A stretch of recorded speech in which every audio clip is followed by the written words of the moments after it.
On va terminer par l'importante intervention de François Richard vers le dernier aspect qui vous intéresse tous, je pense.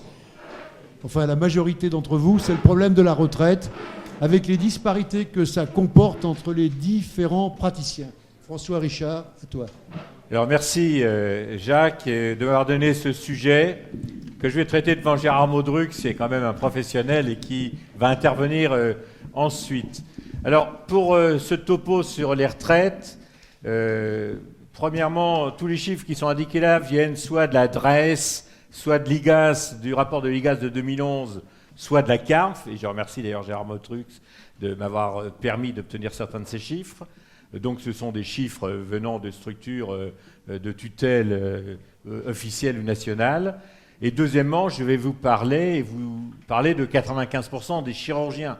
On ne va pas parler là des extrémités de la courbe de Gauss aux deux extrémités qui ne sont pas représentatives et que, en général, dans la presse, c'est de là qu'on parle. Soit les hyper, soit les hypos, et on ne parle pas du reste qui représente 95%. Donc moi, je vais vous parler de la retraite de 95% des chirurgiens. Alors, pour vous dire pourquoi on a bien fait de réfléchir, c'est que je vous rappelle qu'il y a à peu près un an, dans la presse, à la suite d'un livre qui était sorti, deux quotidiens, Le Parisien et Le Monde, avaient sorti plusieurs articles assez vengeurs sur la revalorisation secrète de 30% des retraites des mandarins. Je vais au cours de l'exposé vous montrer que tous les termes, c'est comme on vend ici de belles oranges pas chères, tous les termes sont faux dans ce titre. Alors la retraite, il faut savoir que ce n'est pas la retraite des chirurgiens, ce sont les retraites des chirurgiens. Si vous êtes chirurgien libéral, exclusif, vous allez avoir votre retraite par le biais de la caisse des retraites des médecins français, de la CARF, qui a 3 régimes, on va le voir tout à l'heure, base complémentaire ASV. Si vous êtes chirurgien hospitalier ou chirurgien salarié dans des structures PSPH ou des choses comme ça, vous allez avoir une retraite qui dépendra pour la partie obligatoire du régime général de la sécurité sociale. Puis, si vous êtes dans le public, l'IRCANTEC. Si vous êtes dans le privé, Clésia, qui est l'ancien, qui s'appelait avant Arco et Agirc. Et puis, si vous êtes chirurgien hospital universitaire, vous allez avoir une retraite du régime de la fonction publique d'État, et non pas de la fonction publique hospitalière. Et d'autre part, avec quelques petites autres retraites que je vous détaillerai, vous n'aurez aucune retraite, et on en reparlera sur la partie hospitalière. Et bien sûr, les chirurgiens qui ont à la fois des activités mixtes dans ces 3 éléments peuvent cumuler ces retraites, mais en sachant que s'ils ont des activités mixtes, en général, elles ont été successives, et on va voir les problèmes que ça pose ensuite. Avant de détailler ces retraites, il y a un certain nombre de spécificités chirurgicales. Comme l'a dit Jacques Beaulieu, on a en fait une durée de travail qui est longue et stressante et qui commence au milieu de l'internat, au début du clinica et qui va aller jusqu'à la retraite. Donc on a 40 à 45 ans de travail stressant. On a une carrière qui va être prise en compte pour la retraite qui par contre est courte parce qu'elle va commencer quand on va devenir totalement autonome, c'est-à-dire après, en gros, le clinica ou l'assistanat et s'arrêter au moment de la retraite, et qui va durer en moyenne 25 à 30 ans, et cela malgré le fait que l'âge de la retraite, il est de 64 ans et 8 mois pour les chirurgiens en France, donc 65 ans, et pour les universitaires, de 68 ans. Donc par rapport à la retraite moyenne en France, c'est nettement plus élevé, et malgré ça, on a une carrière courte. Or, vous savez que les retraites sont calculées sur les longueurs de carrière effectives et que d'autre part, il y a une tendance générale qui est la hausse des cotisations et la baisse des pensions. Et je vais vous prouver que cette hausse des cotisations et de baisse des pensions qu'on dit inéluctable, ça fait déjà 2 ans qu'elle est déjà effectuée pour les chirurgiens et pour les médecins de façon générale, mais pour les chirurgiens en particulier. Alors, les chirurgiens libéraux. Pour parler de la retraite, il faut parler également de ce que gagnent les gens et des revenus. Donc les bénéfices non commerciaux, mais avant impôt, des chirurgiens libéraux sont en secteur 1 en moyenne de 7 000 € par mois. La chirurgie n'arrive qu'en 11e position sur les 29 spécialités qui sont spécialités médicales et chirurgicales. Et en secteur 1, ceux qui ont des revenus mensuels les plus élevés, qui sont de l'ordre de plus de 13 000 euros par mois, ce sont les oncologues médicaux. Et en secteur 2, les revenus de BNC avant impôt sont de 12 100 euros par mois. Et là, les chirurgiens arrivent en 5e position. Ceux qui arrivent en première position avec de l'ordre de 13 000 euros par mois, ce sont les anesthésistes réanimateurs. Il faut savoir, et ça correspond aux chiffres 10, 15 en gras et 5, que les chirurgiens libéraux vont avoir 15 années où ils ont des revenus qui sont relativement élevés et stables, mais que les 10 années précédentes, le temps de la constitution de la clientèle, ils ont des revenus qui sont beaucoup plus bas, et que les 5 dernières années, il y a souvent également une baisse de revenus. Les cotisations de la CARM sont en moyenne, parce que ça va dépendre, on va le voir tout à la diapo suivante, d'un certain nombre d'éléments de 1 400 à 1 900 euros par mois en termes de cotisation. Ça, c'était avant le déplafonnement dont on parlait tout à l'heure. Et les pensions de 2 000 à 3 500 euros, on va voir dans le détail. Il faut savoir que le taux de remplacement, c'est-à-dire le pourcentage entre ce qu'on va toucher lors de sa première retraite, sa première pension et son dernier salaire, eh bien, il varie entre 33 et 45 %. Je vous rappelle que dans les systèmes fonctionnaires, c'est 75 théoriquement du dernier salaire. Là, on est loin des chiffres de 75 %. L'âge de la retraite, je vous l'ai dit, des libéraux, c'est 65 ans. Il y a un chiffre que j'ai obtenu de la CARF qui est assez intéressant, c'est que si on prend les médecins généralistes et qu'on prend l'âge moyen de décès des médecins généralistes depuis 2008 jusqu'à maintenant, tous les ans, il y a un certain nombre de médecins généralistes qui meurent. Ils meurent à un âge moyen qui est de 82 ans. Tous les ans, il y a des spécialistes qui meurent. L'âge moyen est de 73 ans. Tous les ans, il y a des chirurgiens qui meurent. L'âge moyen est de 70 ans. Ou 70 ans et demi, plus exactement.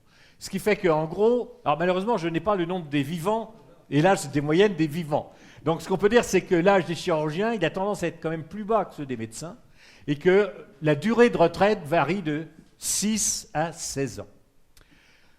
Vous voyez que pour les chirurgiens libéraux, la pension mensuelle moyenne va dépendre du nombre de trimestres. Ça, c'est ceux qui ont leurs 37 ans et demi, ont plus de 35 ans, 30, 20, 25, etc. Et vous voyez que 46% des chirurgiens libéraux vont avoir un nombre de trimestres qui ne va pas être le nombre de trimestres maximum. Et donc, on va avoir une pension mensuelle qui est de l'ordre de 3 000 euros. La pension mensuelle moyenne, alors tout confondu, elle est de l'ordre de 2 594, avec 523 euros pour la base, le régime de base, 1 104 euros pour le régime complémentaire, qui est celui qui rapporte le plus, et 967 euros pour la SV. Ça, c'est les chiffres qui correspondent à 2010, puisqu'on n'a pas évidemment les chiffres plus actuels. Et je vous ai mis ici les cotisations par an payées pour obtenir cette pension mensuelle moyenne. Donc voilà pour les chirurgiens libéraux. Et quelle est l'évolution depuis 2011 ? Eh bien, on s'aperçoit qu'il y a une hausse de cotisation, et Gérard Modrix pourra nous expliquer ça tout à l'heure beaucoup mieux que moi, et que vous voyez dans le régime de base, que ce soit la tranche 1 ou la tranche 2, que vous voyez l'assurance supplémentaire vieillesse ou les complémentaires, tous les chiffres sont en train d'augmenter et ont déjà augmenté en 2012 par rapport à 2011 et continueront d'augmenter, tandis que la pension, et notamment l'ASV qui représente en termes de volume la deuxième pension la plus élevée donnée par la CARF, a diminué de 16%. Donc voilà pour les vrais chiffres des retraites des chirurgiens libéraux. Deuxièmement, les chirurgiens hospitaliers, praticiens hospitaliers. Eux, leur salaire brut mensuel, donc ce n'est pas des bénéfices non commerciaux, là c'est le salaire brut, il faudra retirer de ce salaire à peu près entre 10 et 12-15% de CSG, CRDS, etc. Il va varier en fonction du nombre d'échelons, c'est-à-dire en début de carrière, en milieu de carrière, en fin de carrière, en sachant que, contrairement aux chirurgiens libéraux, les chirurgiens hospitaliers, eux, vont avoir une progression de leur salaire durant toute leur carrière, puisque c'est à la fin de leur carrière qu'ils gagneront le plus, et qu'en gros, la durée avec la stabilité la plus élevée des salaires est en fin de carrière, c'est-à-dire que En début de carrière, le salaire est faible, il augmente pendant à peu près 10 ans, et puis ensuite il y a 15 ans où ils sont au salaire maximum. Le salaire brut mensuel moyen avec les gardes, ça c'était sans les gardes, avec les gardes, ça c'est les chiffres de l'IGAS, sont de 8 300 € par mois pour un PH chirurgien, en sachant que, on le verra, les PH chirurgiens, en tant que fonctionnaires de la fonction publique hospitalière, doivent cotiser sur la moyenne de leur salaire sur 25 ans. Et cette moyenne sur 25 ans, elle n'est évidemment pas de 8 300, puisque ça augmente progressivement, elle est simplement de 6 300. Ce qui fait que la pension moyenne des chirurgiens praticiens hospitaliers est de 4 300 € et qu'ils ont un taux de remplacement, ceux qui ont le taux de remplacement le plus élevé, qui est de 52%. C'est-à-dire que leur première pension correspond en gros à la moitié de leur salaire, mais là encore, on est loin des 75% qui sont théoriquement la règle. Si on prend la constitution de cette rente, elle est pour, en gros, 1 200 à 1 300 € par le régime général de la sécurité sociale et de 2004 à 3002 par l'IRCANTEC, en sachant que le taux de remplacement globalement moyen, qui est de 52%, si les gens partent à 60 ans, il n'est que de 50%, s'ils partent à 65 ans, il y a un bonus, et on monte à 58%. Le problème qu'il y a pour les retraites des PH, qui sont considérées pour les chirurgiens comme étant les retraites les plus favorables, vont quand même avoir des difficultés, car la réforme de l'IRCANTEC fait que, alors que les PH sont 3% des cotisants, mais représentent 20% des sommes recueillies par l'IRCANTEC, la réforme de l'IRCANTEC va aboutir pour les médecins et chirurgiens à une diminution de 30% de cette ligne-là. Or, comme c'est les 2/3 de leur retraite, ça va tomber évidemment sur leur retraite.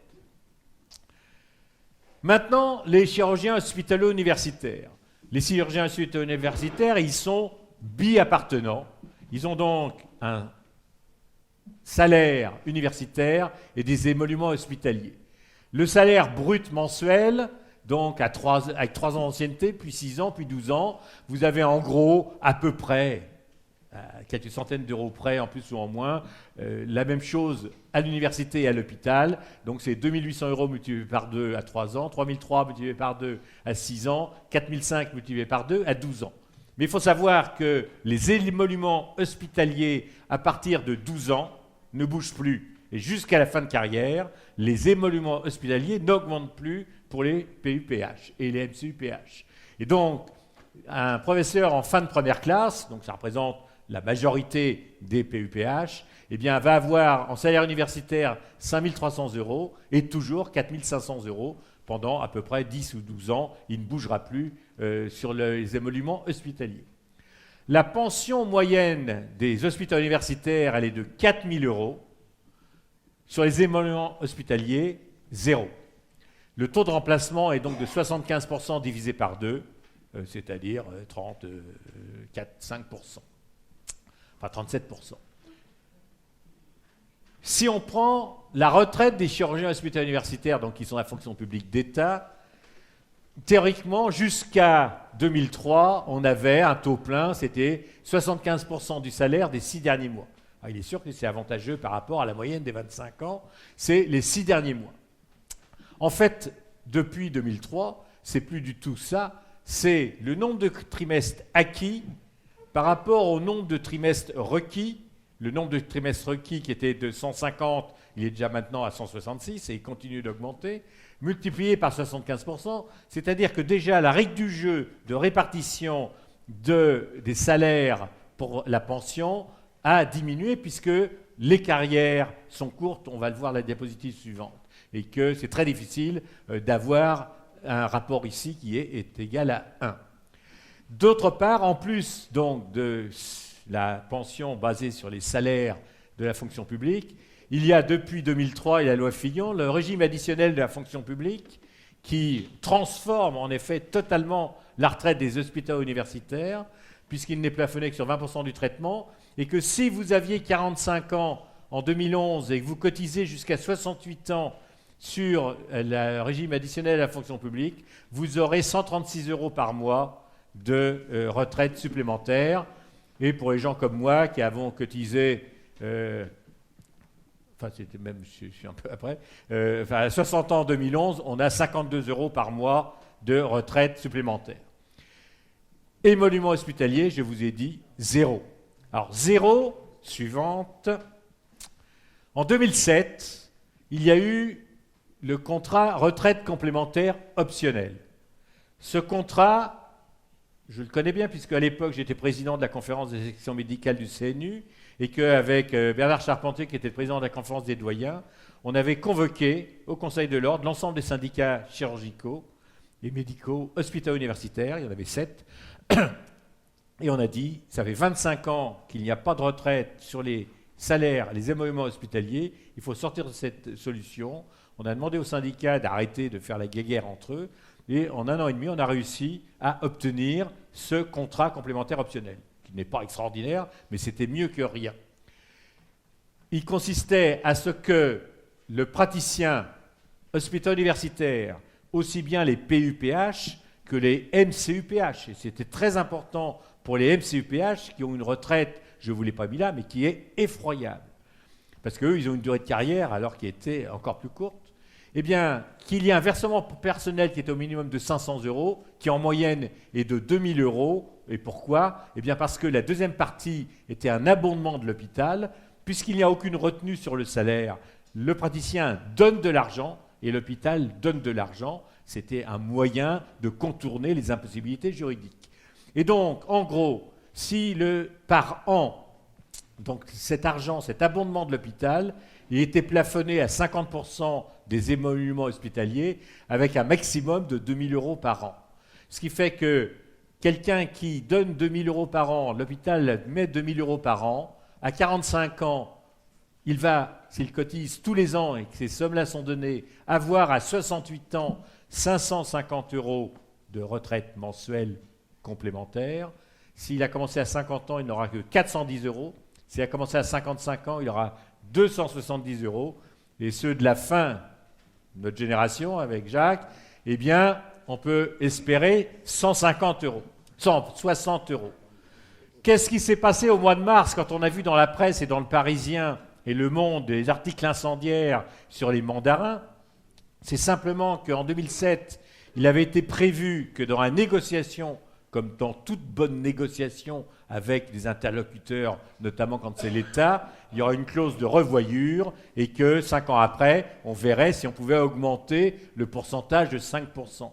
Et que ce pourcentage a été augmenté à 9%, mais également avec un plafonnement qui avait été augmenté, ce qui fait que, contrairement à ce qui avait été écrit, où on disait que la retraite des mandarins, ce n'était pas les mandarins, c'était les 5000 hospitaux universitaires, et notamment tous les MCUPH, aurait une augmentation de retraite de 30%, et la personne qui avait écrit cet article avait marqué ainsi, il passe de 4300 € par mois, ce qui déjà est un chiffre faux, parce qu'à l'époque, la retraite moyenne n'était pas de 4300 €, à 5700 € par mois, alors qu'en fait, si cette règle était passée, parce qu'évidemment, cette règle-là, en plus, n'est même pas passée, eh bien, ça aurait simplement fait qu'ici, au lieu d'avoir 160 €, il y aurait eu au maximum 220 €.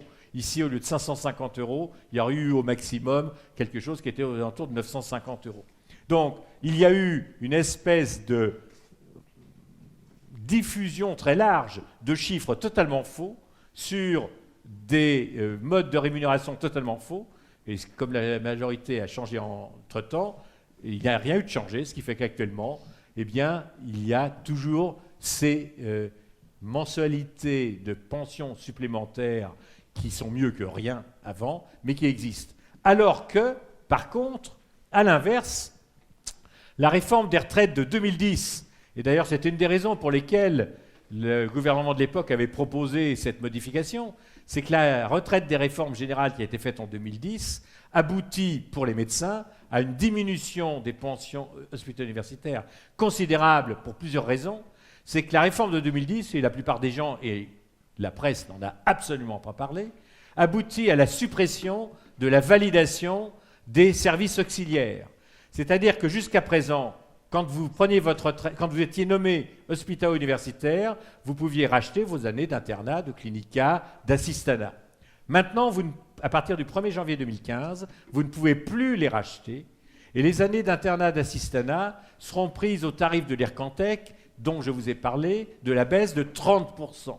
Et ça, les textes que vous avez ici ne sont pas de moi, c'est la conclusion de l'IGAS, et l'IGAS, on ne peut pas considérer qu'elle est très favorable aux chirurgiens, qui dit que la suppression des validations des services auxiliaires aura un impact important sur les retraites des hospitaux universitaires, compte tenu de leur âge de titularisation tardif, puisqu'un PUPH, il est nommé en général à 42 ans et un PUPH à 37 ans, donc les carrières sont encore plus courtes que celles que je vous indiquais au début. Deuxièmement, les intéressés deviennent des polypensionnés dans des conditions défavorables, puisque les années de non-titulaires dans le régime général et à l'IRCANTEC ne correspondent pas à des périodes de haute rémunération, puisque ça correspond à la rémunération des chefs de clinique, donc qui va être la moitié ou le tiers de celle des PUPH, et qu'enfin, ça aboutit obligatoirement à la réduction de la durée d'assurance, ce qui fait qu'à partir de l'année prochaine, on peut considérer que les retraites des PUPH, des futurs, de ceux qui vont arriver en retraite, diminueront de 2 300 € par an et des MCPH de 3 400 € par an. Donc considérer que les hospitaux universitaires sont des mandarins et des nantis est contredit par l'IGAS, ce qui est la meilleure réforme. En conclusion, on peut dire que la retraite des chirurgiens, on ne va pas pleurer, les chirurgiens ne sont pas pauvres, c'est vrai. Simplement, on a un niveau de pension qui est exactement celui qui s'intercale en ceux des cadres et des cadres supérieurs. La retraite moyenne en France des cadres, c'est 3 000 €. La retraite des cadres supérieurs, c'est entre 5 et 7 000 €. Et vous avez vu que les chirurgiens ont une retraite qui est globalement en moyenne entre 3 et 4 000 €. On a un temps de remplacement faible puisqu'il oscille entre 30% et 50%. Que l'âge de départ et malgré un âge de départ à la retraite qui est de 5 à 8 ans supérieur à celui de la population générale, avec une durée de travail longue de 40 à 45 ans, avec plus de 60 heures par semaine, Jacques Beaulieu vous a démontré la durée de travail d'un chirurgien, que inversement la carrière en tant que titulaire est courte, et que d'autre part, on a déjà, contrairement à la plupart des Français qui vont l'avoir mais qui ne l'ont pas déjà, on a déjà en chirurgie et en médecine une augmentation des cotisations et une baisse des pensions qui sont déjà opérationnelles et qui vont s'aggraver, comme je vous l'ai montré dans les tableaux. Et que cela sous-entend la nécessité qui est obligatoire pour l'ensemble des chirurgiens de prévoir à l'avance des compléments de retraite personnels, car sinon, ils n'auront pas la possibilité. Je vous remercie.